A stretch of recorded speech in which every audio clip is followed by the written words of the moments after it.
Today, I'm going to show you how to upload and release your very first song on Spotify. So let's get to it. So the first thing you're going to want to do is get your WAV file and your cover artwork and everything together, and then choose a distributor. Now there's TuneCore, CD Baby. I like DistroKid. So you're going to want to create an account with them and log in. You keep 100% of the earnings, which is awesome. And so I'm going to log into my account, which is here. And then once you've logged in, you're going to want to click on Upload Music. Now it's going to ask you what stores you want your song to be available, like iTunes, YouTube Music, Pandora, Apple Music, and of course Spotify, and then Instagram and Facebook, so fans can use your songs in Reels and Amazon. So you want to leave those all checked. Now I'm just going to release one song. Is the song previously released? No. What's the artist or band name? Like, what do you want it to be under? Well, I want it to be under Manifest because that's my artist name, and that'll be the same name that it'll put under all these services, right? So if you haven't claimed your profile, you need to do that. The most important thing you want to do, though, is set your release date. As I'm recording this, it's March 21st. So I don't want to release this for at least 3 weeks. So if I look at my calendar and I see it's March 21st, so I want 1, 2, and then 3, so April 14th, all right? And you want to release on a Friday. So I'm going to change this to April, and I'm going to change this to 14th because I want it on a Friday. You never want to release a song more than 3 weeks You never want to release a song earlier than 3 weeks because then you're risking your chances of not being able to pitch to Spotify's algorithm. The next thing you want to do is come down here where it says record label. You can put whatever you want. I could put Manifest Records. I could put whatever I want for this, but I'm just going to put Manifest Productions Inc. That's the name of our company. And then the next thing that's really important is your album cover or your single artwork. Now you need a JPEG file, a PNG or GIF. And they want a perfect square. So 3000 by 3000 pixels. You could easily take any image and go to canva.com, click customize size, put 3000 by 3000 pixels, click create new design, and you could literally drag your artwork in here, make it a perfect square, and download it. But I've got my artwork all ready to go. So I'm just going to click create new image, and then I'm going to type the name of the cover here. Boom, perfect cover. Now, next thing you want to do is you want to decide what language your song is in. It might be in Spanish. It might be in a different song. Mine is in English. Primary genre. Now, for most of my songs, they are under rock. Sometimes I'll do metal. And so the more, niched down you are, the better. So I'm going to choose metal. And then what's another genre that it's close to? I'm probably going to say, if they have it, hard rock or just rock. So yeah, I'm going to do metal and then rock.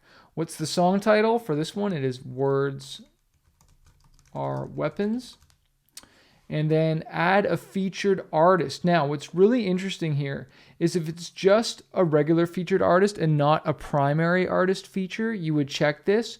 But if this is someone where you want the song to show up in their profile, so for instance, if I went to, let's go, DJ Khaled is my main example here. Let's just say he wanted his song Staying Alive to really show Drake here as a primary artist feature. So if I go to Drake right here and we go to singles and albums, you'll see Staying Alive is showing up here. If we want our song to show up in the other person's profile on Spotify, then you must scroll up here, and when you do your artist name, you must put the ampersand and then you got to put the name of the artist that's featured on the song, all right? Now that's going a little bit more detailed into it, but I just wanted to let you know that's where you do it. So it's a primary artist feature. If you just do featured artist here, then it will not show up in their Spotify profile. The next thing you're going to want to do is scroll down and choose your file. And so I'm going to click choose my audio file. And again, you can do a WAV, FLAC, MP3, etc. So I'm going to click choose file, and I'm going to do a search for Words Are Weapons. There is my file right there, and it is that's the MP3, but I'm going to grab the WAV right here. Boom.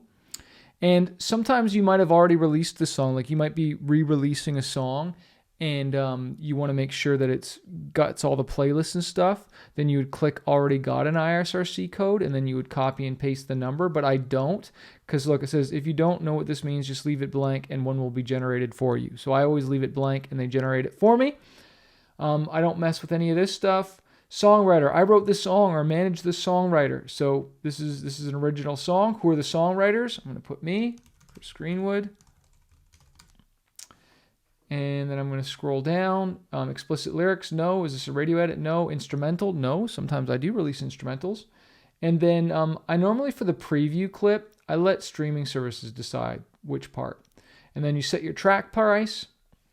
And then some other options that you can do are the Discovery Pack, which is 99 cents a year. This is normally pretty good for getting song recognition for millions of cars and electronics via Grace Note. It's pretty legit. And also, if you want to hit the charts and be tracking, it's good for Billboard so that you can register it with SoundScan so that every time you get a stream, a download, then it will go towards the Billboard chart. So that might be something you want to click.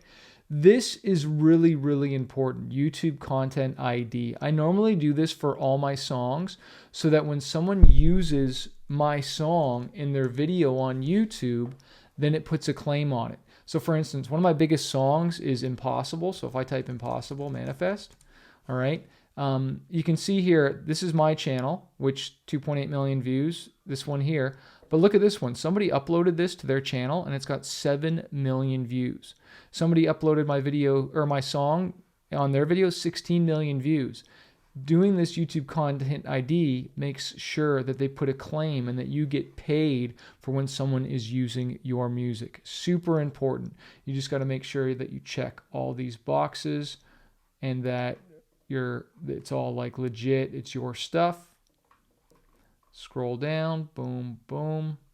And then, of course, there's Store Maximizer that you might want to consider. DistroKid will automatically deliver this single to new online stores and streaming services whenever they come out. I normally don't do that one. And then normally that's about it. Then I check these 4 boxes, click done, and then your song will be scheduled and come out when you've scheduled it, which for me is going to be April 14th. Don't get caught up in, oh, this distributor's cheaper or this one's better. That's not your problem. The problem is marketing and getting in the game.